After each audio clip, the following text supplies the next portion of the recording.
It's like a real-life Silence of the Lambs. This thing is unbelievable. So how'd you get out of there? Okay. Then when he was doing that, I said, I'm drinking too much beer. I knew I had to get up again. I said, well, let's go to the bathroom again. And I had talked to him and everything, you know, and he felt more easier with me.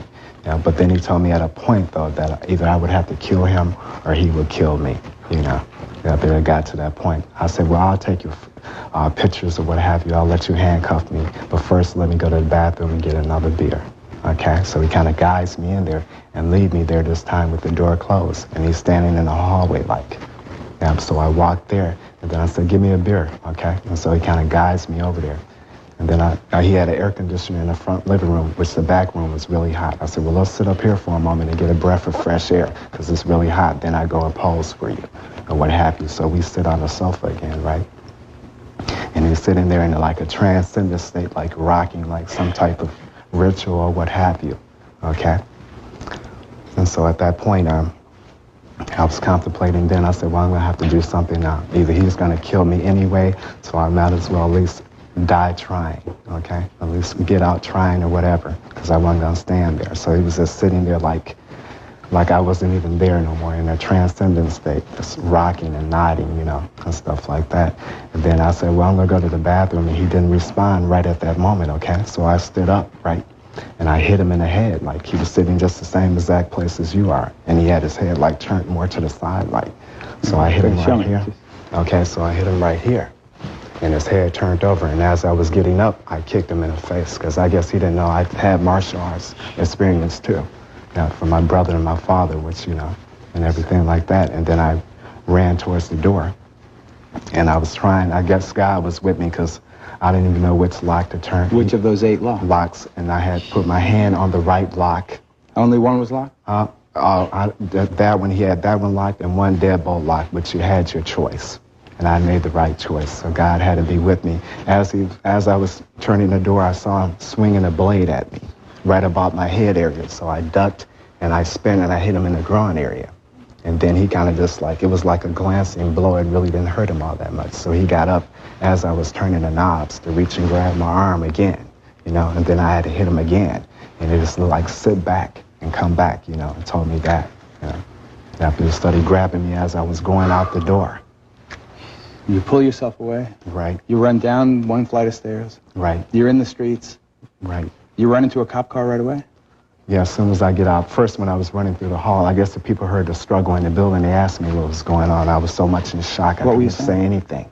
I just kept running until I saw the cops. It was like a half a block as I got outside. Yeah. Yep, and the cops was there then. And what'd you say? Who said what to who? You know, whom?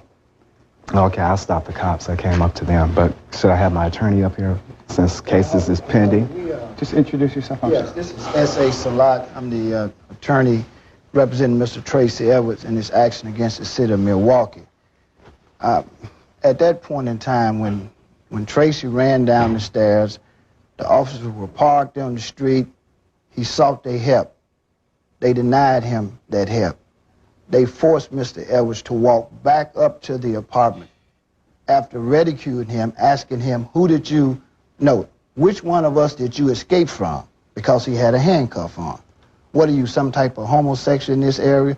He said, no, my life was just about to be taken upstairs. They said, well, go up there and tell him to take the handcuffs off. He walks upstairs by himself, no assistance from the Milwaukee Police Department, knocks on the door. Dahmer opened the door and said, come in. I'll take the handcuffs off. Mr. Edwards, in fear again, runs back downstairs, tells the officer he won't take the handcuffs off. He wants me to come back in. I cannot go back in there. He would kill me. And at that time, there's only one officer come upstairs to seek to give him some assistance, and you can take him back inside the apartment. What happened? All right, as we go back inside, right, me and one officer, the other one was coming through there. So I sit, and he asked Dahmer, was he some type of freak or something, you know? Dahmer agreed with this man. He said he was. I guess he thought I was, if it was just a homosexual thing or something like that, they'll just forget about it or whatever. He was all cool and calm. Yep. And then the other officer comes upstairs, and they asked him where the key is. He told them it's in the bedroom or something, you know? Yeah.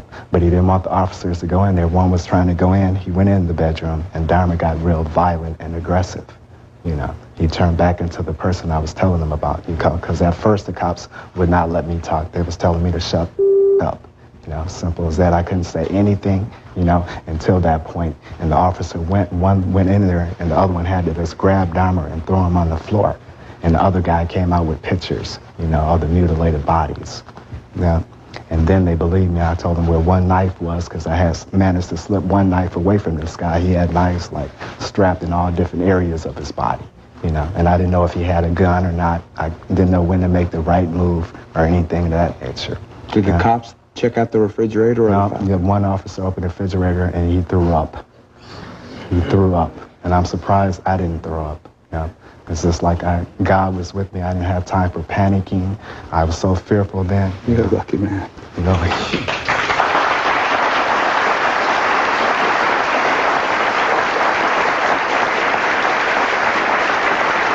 The conduct of the Milwaukee Police Department in this case, as you all know, is under intense scrutiny right now. Was it the fact that they thought this was a gay thing that made them so disinterested? Was it because most of the victims were minority people?